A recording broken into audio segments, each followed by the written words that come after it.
What's poppin', y'all? Welcome to episode 5 of the Cain Show. My name is Cain Kerner. Right now it's 7:40 p.m. and I am still up here in this storage room. I'm really grateful to be here. It's a cool little spot. But that's beside the point, man. So far I've had a good day today. I went to the gym, got some content done, answered a fuckload of emails. Some coming from potential clients for my coaching, some from people that were inquiring about my promotional fees, how much I charge to like promote on my social media and shit. Man, average fucking day. That being said, average ain't always a bad thing. Sometimes it's the best thing we need. And a little curveball was thrown my way today. There's this joint I was checking out at the gym the past couple times, and like we've been there a few times. I don't want to bother anybody or make anyone feel uncomfortable at at a place that they go to work. You know what I mean? I go to the gym to work. I don't go there to socialize. But I'd be lying if I said I wasn't open to it. I've been scoping this one joint out, but shit, we were both going for the squat. We were both going for the squat rack at the same time, but I didn't know that, and I got there first. Like, you know what I mean, by a good like 30 seconds. But I was like, oh shit. I was like, yo, like I'm only doing 7 sets. Like, I'll let you get in if you want. You know what I mean? I'll be done really quick. So I finished that. She complimented me on my Crocs. I complimented. Uh, I was a little forward with my compliment, but it was appreciated and it was reciprocated. Forget her fucking name though. I introduced myself like I'm Cain. She said something. It began with a J, but I was nervous as shit, so I really wasn't even listening. And I had to introduce myself to her friend so she ain't feel left out. But my focus was on, what it was on. You know what I mean? If you know me, then you know what I'm into, and usually it's something that you carry with you on wherever you go. You know what I mean? It's behind you. Anyway, shit, cool day. But anyway, man, episode 5 of the podcast. Fuck, I had no idea what to talk about. So, I my way of remedying that was to make a post on my Instagram story saying, hey, I'm recording episode 5 of my podcast today. What do you want me to talk about? And if you follow me on Instagram, then there's a strong chance that what you want me to talk about is going to be talked about on this episode. So let's fucking go, man. All right. I'm scrolling through the screenshots right now. My one ex told me to talk about her ass, and it's nice. You know what I mean? I fuck with it. She know that, but we ain't gonna talk about that all the time. Come on now, we gotta be fucking professional. My diet. Christopher Rowan wants to know about my diet. I eat a lot of fruit. I eat fruit more than anything, but I'm not a fruitarian and I'm not a vegan. Shout out to those that are. I'm fucking not. I ate 5 eggs today. Last night I had 3 pieces of like chicken thigh. Um, yeah, I eat a lot of fruit though. I love raw fruits and vegetables. They're great for you. I drink like 3 cups of coffee a day. I drink a lot of water in between. Yeah, man. Yeah. Golf balls 84 said Tartaria. I don't know what the fuck that is, and I'm about to Google it right now just for the sake of it. I hope he ain't sending me no wild ass shit. Hold on. Tartaria. Such theories assert that Tartary or Tartaria was a lost civilization with advanced technology and culture. Oh, it's fucking lit. Okay, I'm gonna check that shit out later, bro. Actually, should I check it out now? Hold on, let me read a little bit about it. Tartaria was a blanket term used in Western European literature and cartography for a vast part of Asia bounded by the Caspian Sea, the Ural Mountains, the Pacific Ocean, and the northern borders of China, India, and Persia, at a time when this region was largely unknown to European geographers. Well, that's the problem with, like, fucking history. Like, when the fuck did we decide that Europe was, like, in charge of, like, fucking keeping records and stuff? Like, my fucking lineage, my like whatever is European. You know what I mean? I'm a white dude from Philly. You know what I mean? My grandfather's Hungarian. My father and my uncle, they're Hungarian American. You know what I mean? They're first generation, like here, whatever. Me, I'm a white dude from Philly of Hungarian descent. You know what I mean? Whatever. That being that being said, it's historically proven that Europeans didn't know how to wash their ass properly. So how the fuck do you think they could geograph fucking properly? Anyway, um, Tartaria. All right, my G, you up on some stuff, bro. You smart. Okay, you stay woke, my brother. Um, how nutrition and fitness affects mental health. Well, when it comes to nutrition, like if you eat like shit, you're gonna feel like shit. If you don't do shit, you're gonna feel like you don't do shit. So like I don't really eat fucking shit because I don't want to feel like shit. And I like working out because working out helps me not feel like shit. In fact, working out helps me feel really good. And doing all those things also when paired with a regimented sleep schedule, it is the gains and the benefits that you experience mentally and emotionally are exponential. That shit just keeps going on and on and on, like the fucking Erica Badu song. This shit, it's important. You know, nutrition and fitness is very fucking important. You know what I mean? Um, yeah, and that's from A. It's Preet. So shout out to A. It's Preet. You know what I mean? Thank you, bro. Ooh, Alchemy369 said dating women before and after you reach a certain level of enlightenment. Well, here's the thing. I don't believe in like that self-proclaimed enlightenment stuff, right? Like I'm only enlightened as people think I am because regardless of how enlightened I believe or know I am, um, we are all limited and bound to in some way, shape, or form the perception of others. You know, that's why we have to be particular with those that we place ourselves around because, you know, some people are fucking stupid, just simple as that, and you know, and they're happy with it, and that's okay. They have a right to be that way. I will say though that the more that I have focused inward and prioritized my mental health maintenance and emotional literacy, my ability to express myself in a healthy and structured way, I find myself way less tolerant of shit that I used to be. I don't have patience for any of that frivolous, stupid shit, like that surface level, shallow bullshit. You know what I mean? Like, look, do I appreciate a fat ass? Hell yeah, I do, and I always will.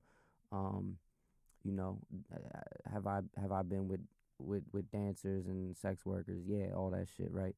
Um, but if your whole life revolves around that and like the pursuit of material goods and all that, I like nice shit too. I got shoes that are worth more than my car, like whatever, bro. You know what I mean? Cool. That being said though, I'm sober. I'm 3 years sober. If your idea of having fun is like going to the club and getting fucked up, like I was doing that shit when I was like in my teens. I'm 27 now. I ain't doing that. So dating is a little tricky. It's a little hard, you know, cause like getting rid of my getting rid of alcohol and getting high as a vice, as a form of having fun. I have found that a lot of my energy has shifted into creating like sex as a vice, and you know, there's times where I just, you know, look, if that's what we're getting into, if we're just going to take care of each other's physical needs in that regard, then fuck it, let's do it. You know, you could live your life how you live your life, you know. But if we're entertaining the idea of a partnership, of like a union, it probably ain't gonna fucking happen. You know what I mean? Yeah. But I'm holding tryouts though, so you know, if anyone out there is listening, don't give up. You know what I mean? If you a little Thundercat and you like going to Miami and all that stuff, all hope is not lost, baby. You know what I mean? We could work it out like the Beatles said. You know what I mean? We can work it out. We can work it out. Try to see things my way. Hey, you know what I mean? Stevie Wonder did a great cover of that. Anyway, um, Lauren, Lurign, said, "What is your MBTI type? If you haven't taken it, definitely take a look into it." You about to have me do some shit. Oh, the personality test? The Myler, what the fuck is this? Meyer-Briggs type? Oh, damn, y'all about to make me do a test? Do I regularly make new friends? I'm the thing that keeps friendships from happening. So I'm going to lean. So look, there's 3 dots that go towards agree. And then there's 3 dots that go towards disagree. And then there's 1 in the middle for like mutual shit. Regularly make new friends. I'm friendly with people, but I don't make new friends. So I'm going to hit neutral. I spend a lot. Do you spend a lot of free time exploring various random topics that pique your interest? I'm going to put the second closest to agree. Seeing other people cry can easily make you feel like you want to cry too. It goes one of 2 ways. If I love you and I care about you, yes. But if I don't love you or care about you, it annoys me. So I'm going to hit the middle. I'm going to hit the 1 dot close to agree. You often make a backup plan for a backup plan. Nah, no, in the middle. Actually, no, I'm going to put disagree completely. 1 dot towards disagree. You usually stay calm even under a lot of pressure. Yeah, second. I'm doing the second dot to agree. At social events, you rarely try to introduce yourself to new people and mostly talk to the ones you already know. I'm putting 1 close to it, 1 dot on the side of agree. Oh, I'm only at 10% for doing all that. All right, look, we ain't gonna do all that. Myers-Briggs, though, baby, yeah, I'll look into it. You know what I mean? We'll get there. I'm sorry. I'm not doing all that shit. I ain't trying to do that this long of a fucking, you know what I mean? Love, lust, and marriage / cheating from North 215. Shout out to Philly, man. You know what I mean? I could tell you down north because you got North in your shit. I talked about that on episode 3 of the podcast. Yeah, bro. Seen it all, done it all. You know what I mean? I've been with married women. I've been with, you know what I mean? Women in relationships.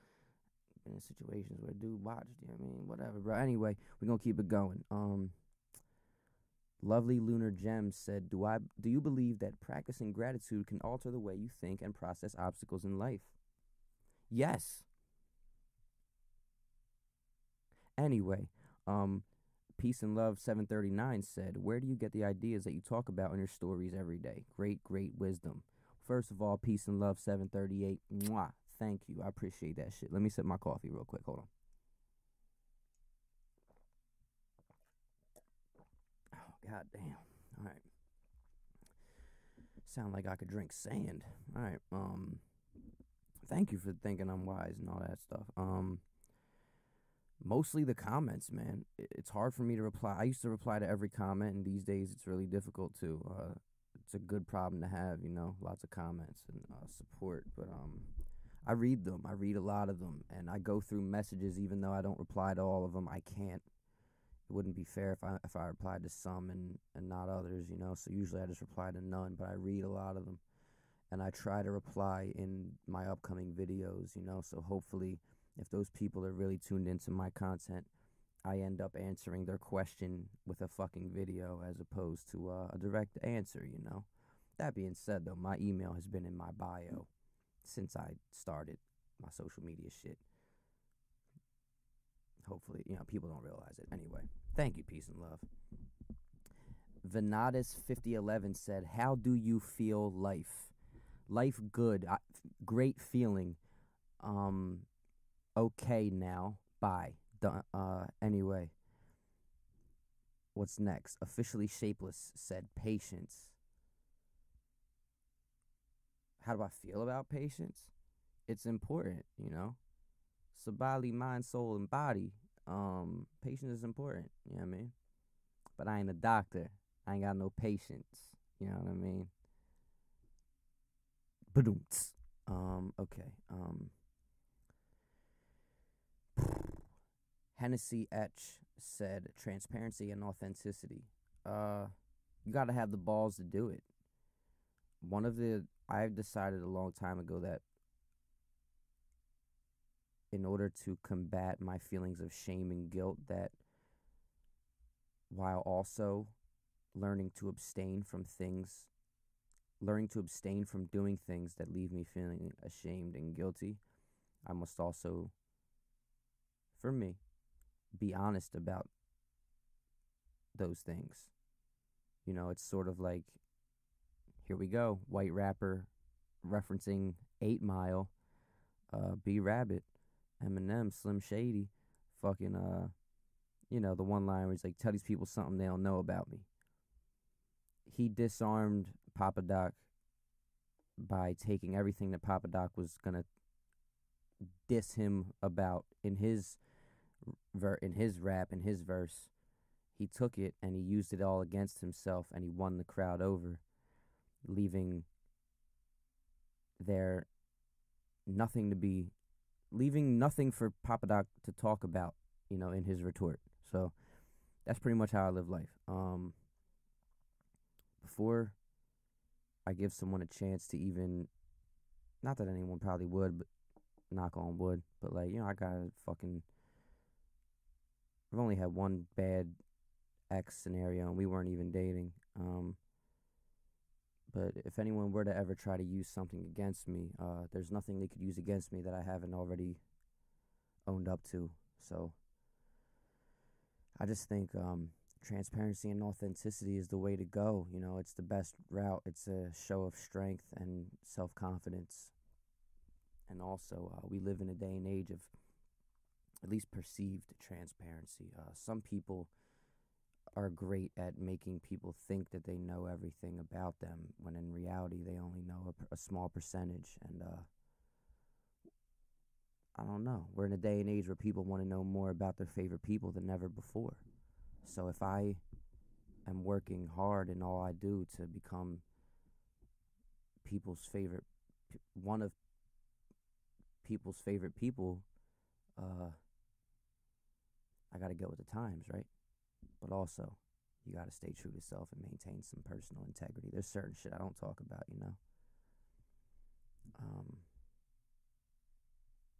Where I'm at. Flower Child CL said the New World Order. I don't give a fuck about that, babe. I'm gonna let you know I'm really sorry.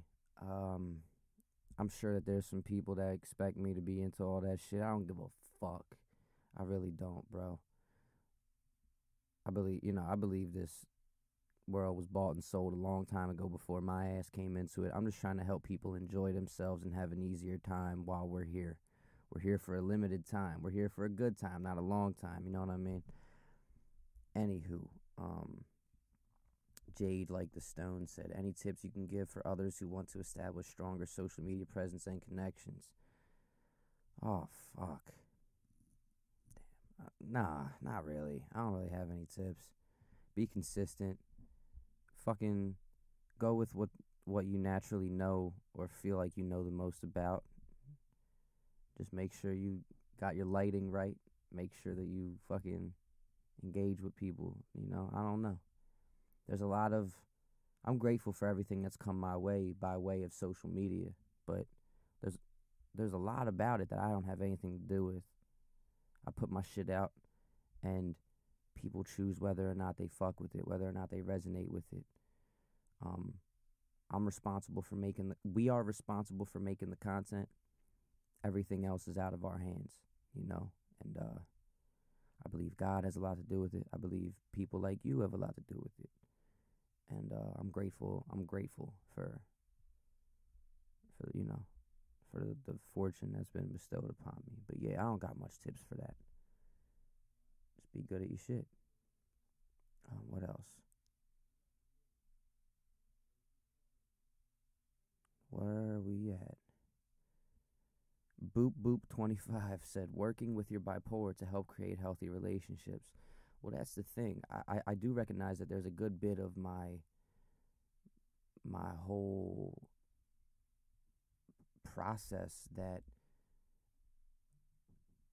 would probably show that I hinder my relationships sometimes. Like there is a part of me that maybe subconsciously is afraid of coming on too strong or getting involved with people when we might end up not being, especially romantically, not be together somewhere soon down the road. So I have found, ironically enough, like the more that I share myself in my music and in my internet content, the more guarded I have grown in my personal relationships. Like I'm kind of it's hard for me to let that my guard down, especially following this one fucked up like situation I had. Like it was like a 2 or 3 year situation, and it fucked me up. I'm nowhere near as open and inviting when it comes to like love and trust as I used to be. You know. But as far as the bipolar shit goes, I think first and foremost, the important thing is to recognize that it has everything to do with you and nothing to do with anybody else. The world's going to be how it is. People are going to be how they are. And my job, being somebody that, is clinically diagnosed as bipolar 1, it's my job to figure out how to fucking deal with it and manage it, and it's not anybody else's. Now, if somebody goes out of their way to support me or to educate themselves on bipolar so that they can perhaps know how to better interact with me, be in my life, have me be in theirs, love me, what have you, I fucking appreciate that shit and I make it known. But I don't expect that, I don't expect that of anybody. It's for me to worry about and for me to master and adhere to and overcome. Thank you, Boop Boop 25. Music, your journey through music, your inspirations, favorites, etc. People ask me this all the time on my TikTok lives, and I never talk about them because, quite frankly, all of my musical influences, they've had illustrious careers. They got their millions, you know what I mean? They got enough support going.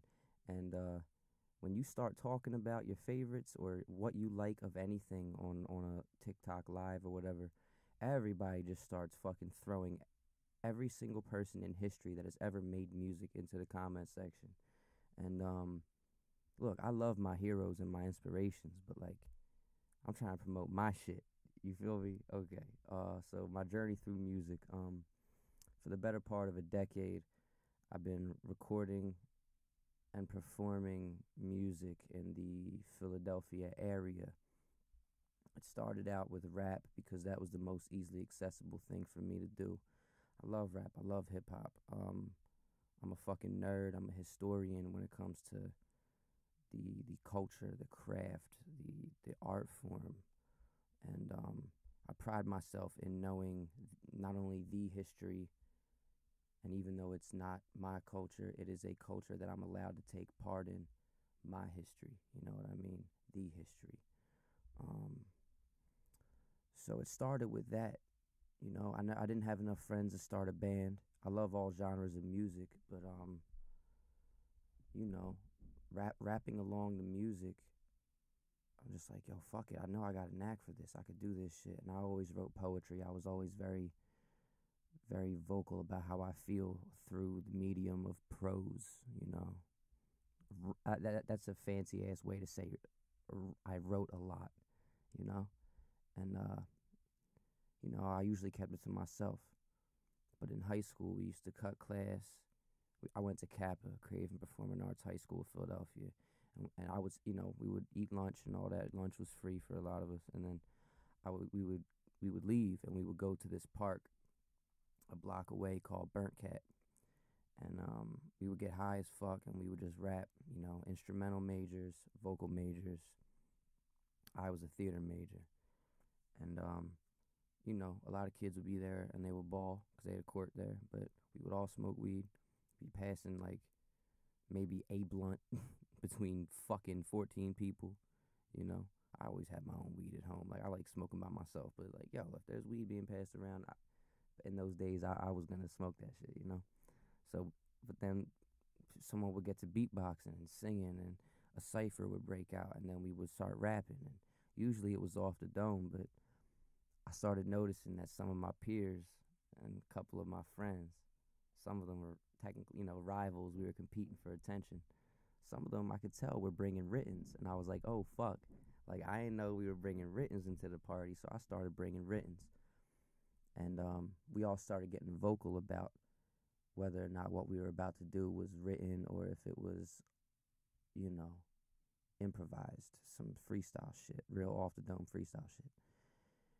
And everybody, man, look, man, I don't give a fuck if it sounds arrogant or not. No matter where you put me, I'm gonna shine. No matter where you put me, I'm going to do whatever it is I do. And for some reason, whatever it is I do has always been enough to stand out. I consider myself very blessed and fortunate to live like that and to have lived like that. And I quickly started gaining attention. Before long, every grade, especially in Kappa, had their guy, or whoever that was like, yo, he's the one out of our class when it comes to this music shit, when it comes to this rap shit. And it was competition in that school, but not on my watch. And I meant that shit. Like, I was down to battle. I was down to go for hours. I never even recorded before, but I just, you couldn't tell me anyone was fucking with me. The grade above me, the grades above me, it was my boy Ruffin. You know what I mean? And that's my big bro. That he's my favorite artist. He taught me how to write songs better when we finally started working. But I'll be damned if I wasn't that dude for my class, right? So through there, hooked up with this dude named D Prime. He asked my boy Marcus and I to write to this beat. He said he was putting together like a cypher video with this team of videographers called Shot and Cut. It's this dude Pat Murray and his partner at the time, Pam. Rest in peace. Pam no longer with us. Beautiful person. They came down to the city and they filmed us all rapping to this beat called Ill Street Blues, and we all just like spit a 16, but somewhere at the end of my verse I forgot my lines and I just started flowing like off the dome, and that shit was fire. We were at the municipal building in Philly, right next to Love Park and City Hall, back when Love Park and City Hall was still Love Park and City Hall. And I had the last verse. Like, usually, the anchor, whoever goes last, like that's they save it for the motherfucker with the verse, the fire verse. And I did all right for that time. I was like 16, 17. We recorded from that. Well, from there, Prime and Marcus were like, yo, like, we should do some more shit. Like, we want, you know what I mean? And I was like, all right, I'll go up. D Prime had a hook up with this dude named Bear One. Bear One had an apartment out of 6th and Cecil that if you had the, like $30, $40 you could pay him hourly, and he would let you record in his crib. So we would go do that. The first song we did, I sang the chorus and I did a verse. I sang and wrote the chorus and I did a verse on it. And little did I know that would have a strong indication of what to expect for the trajectory of like my creative process, my career, whatever. Because now to this day, there's people that know me mainly from my singing, and there's people that mainly know me from my rapping, and they get surprised as fuck when they hear that I do one or the other. Most of y'all that are probably listening to this right now don't even know that I make fucking music, and that's beautiful. That's great, because I've spent more than enough time preparing myself and sharpening my skills so that when you do listen to it now, should you go and listen to it, not only are you inclined to like it more because you probably fuck with my videos or something, or the stuff that comes out of my mouth in my videos, but you're more inclined to like it because you developed a relationship with me through my content. Like, oh, I trust what this dude has to say in his videos. You're probably more likely to give my music a chance, and you won't be disappointed because I've been doing the music shit longer than I've been doing the fucking fruit videos, the fruit for thoughts and all that. Anyway, my inspirations are very, very widespread, I love Pac. I love Nirvana. That whole grunge era was brilliant, Alice in Chains, Stone Temple Pilots, Pearl Jam, all those guys. I love Johnny Cash. I love Marvin Gaye. I love the Isley Brothers. I love the Beatles. I love the Stones. Fuck, man. I love Rage Against the Machine. I love Jay-Z. I love Kanye. Kanye, I would say, is single-handedly responsible for most of my confidence as an artist and my self-belief as a creative. Um, I grew up loving Atmosphere, De La Soul, Tribe Called Quest, fucking Amy Winehouse, Nina Simone, Sade, uh, Whitney. I love Waylon Jennings. There's a lot of people that I fuck with. You know what I mean? Like my music taste varies, man. And I love even newer shit. Like I love 21 Savage. One of my favorite artists of like the most recent generation was XXXTentacion, and he was 20 years old. He was a fucking baby when he got took. Anyway, man. So my inspirations vary, and hopefully, if and when you check out my music, you understand why. Because, or at least I hope you understand why I create the kind of music I do. I don't believe in being bound to a genre. I recognize the ways that as a white creative, I'm privileged with the ability to not be as pigeonholed as, most black artists or artists of color, especially in these industries. If you're black or if you're black or if you're an artist of color, they usually try to stick you to whatever is more typical, or should I say stereotypical, for people of your appearance. And that is slowly but surely not being the case anymore. It is breaking down. It is opening up to where the listeners now are more open to receiving multiple things from their favorite artists, their favorite people, and the industry is losing control by the day of how they can dictate, or whether they can dictate at all, what people listen to. But I also, that aside, I recognize I try at least to recognize my privileges as a creative. That being said, I'll be damned if I don't take advantage of them. Because, let the record show, I wouldn't be the artist I am, the creative I am. I wouldn't have the hustle mentality that I have as far as putting myself out there and really living this music shit if it wasn't for my fellow peers and creatives, which the majority of them are black, and I consider myself truly blessed and honored to be taken in and loved and supported and protected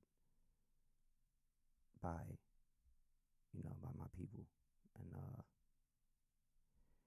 coming up in Philly, man, you get exposed to a lot of different characters, and it molds you in a kind of way. I'm proud to be from here, but there's this chip on the shoulder that most Philly creatives carry, and it stems from feeling jaded. It stems from being slighted. It stems from this crabs in the barrel mentality, and as we all know, crabs don't belong in a barrel, But being that everybody is fed this belief that there's limited resources as far as music goes, that there's this theoretical fucking thing that everyone's fighting for, and there isn't enough of it around for everybody.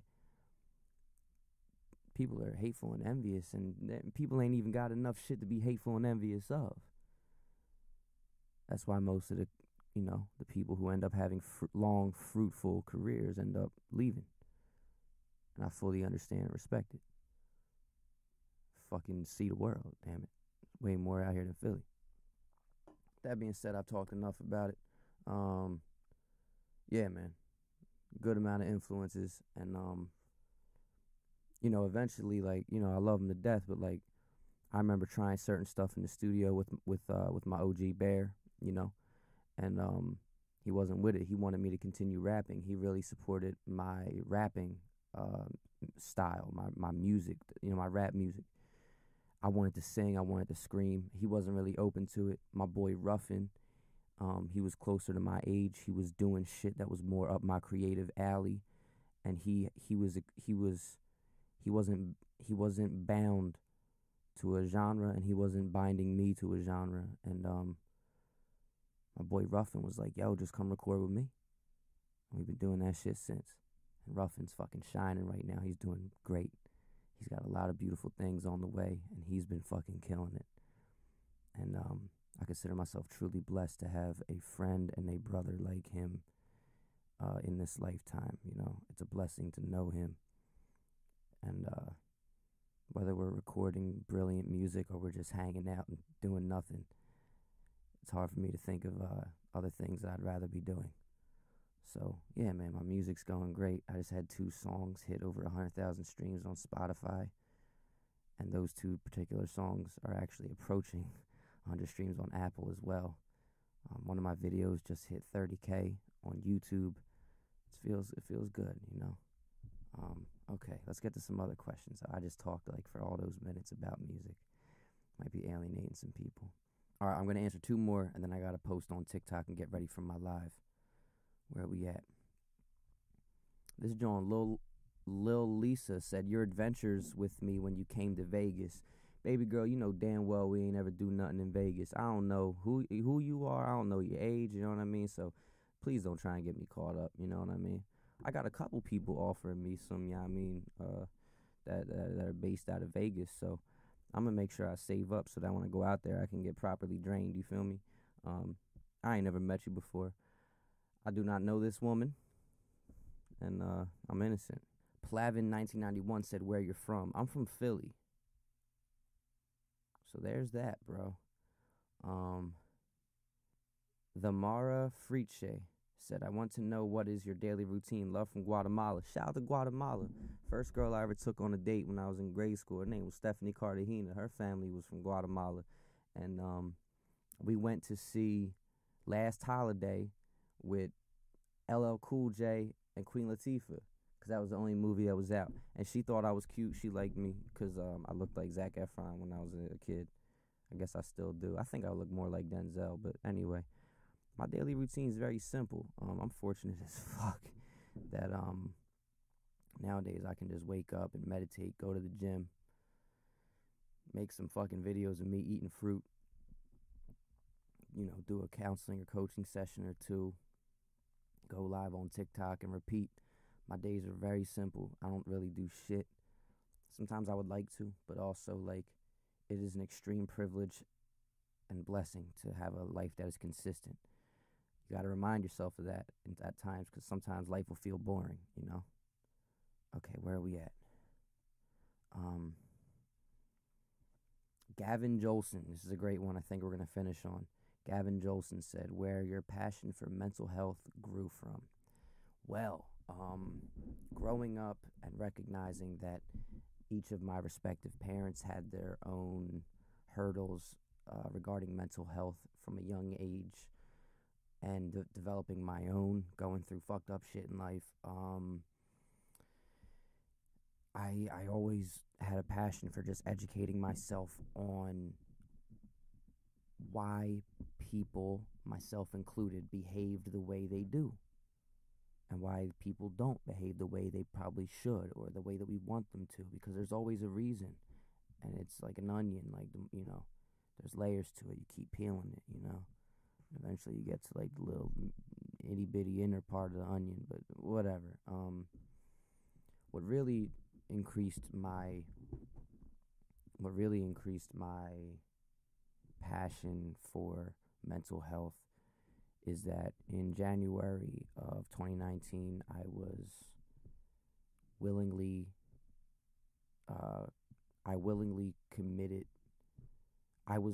committed to a psychiatric facility in Pennsylvania called Horsham Clinic. And